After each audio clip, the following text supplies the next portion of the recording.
Hey guys, hope you're all doing well. Now for today's video, I wanted to talk a little more about the new Jurassic World Netflix series, Camp Cretaceous, a show that will apparently be coming onto the streaming service on the 18th of September.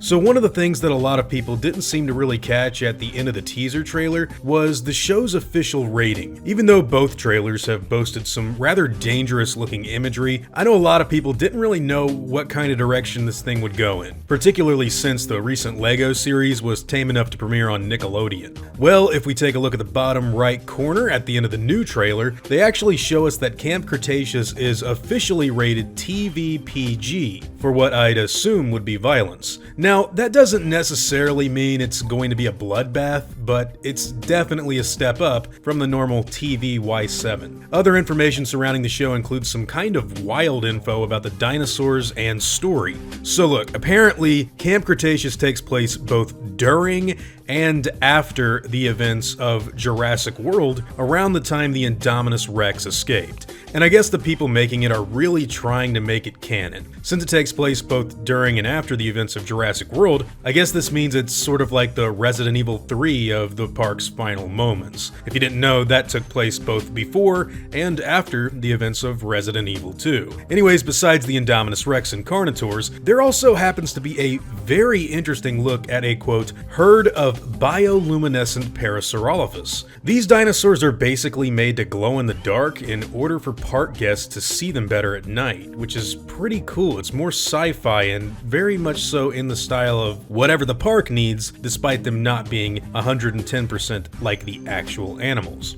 Now, I'm not sure what that's really going to mean for the show itself, but it could also give us a hint that that camouflaging Carno might just pop up as well. Now, if Camp Cretaceous is supposed to take place actually during and after the events of the fourth movie, I do wonder how they plan on tying everything up. When this was done in both the Clone Wars and Rebels shows for Star Wars, they had to kind of line up perfectly with the movies before they called everything quits. But since Fallen Kingdom is literally 3 years after the fall of Jurassic World, I don't really see that being the case. However, the mission to successfully steal the Indominus Rex rib bone was obviously way before the actual plot of that movie, so who knows, maybe that will be alluded to here. Oh, and by the way, speaking of that scene, apparently this is supposed to be the Mosasaurus. I thought that might have been possible at first glance, but the reason I didn't believe it at all when I first watched the trailer is because, well, like, look at this entire scenario right here. It's straight up crazy. The kids are actually going into the lagoon and they're paddling around the giant mosasaur. Either the thing changed sizes or we're just seeing its tail right here, I guess. Look, that sounds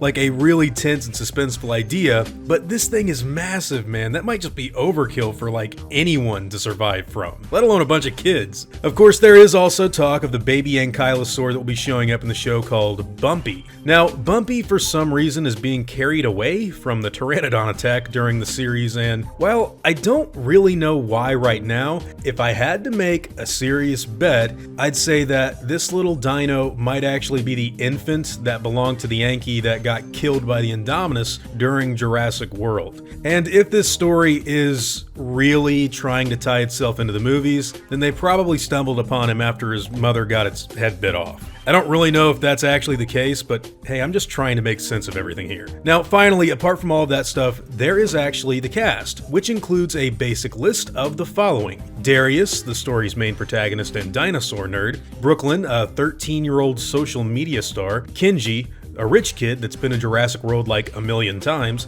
Sammy, an enthusiastic child with some sort of dark secret. Ben, the sensitive nerd. Dave, the slacking paleontologist. Roxy, a skilled counselor that keeps things on schedule.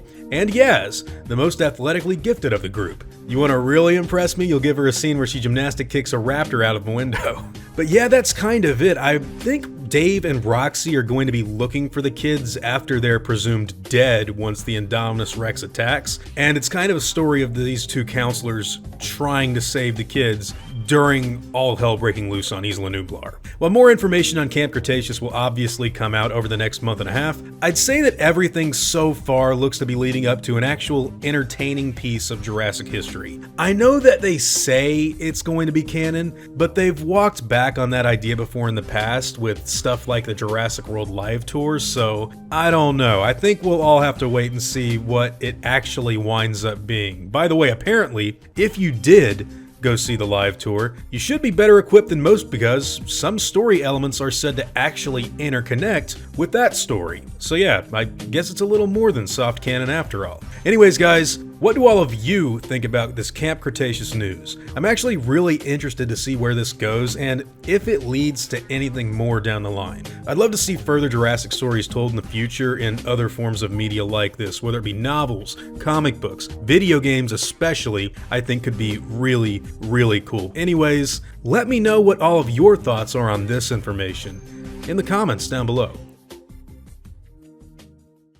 Now before I go, I'd like to thank all of my game wardens, as well as all of my InGen executives. I'd also like to thank all of my park workers and InGen hunters as well. Guys, it seriously means the world to me that you all continue to support what I do, and I never want you to ever forget that. Now, I'd like to thank you all for watching today's video, and hope that you all enjoyed the content. If you feel like I deserve it, I'd appreciate the like and hope that you'll consider subscribing if you're interested in hearing from me again. I'll see you all in the next video, guys, and as always, take it easy.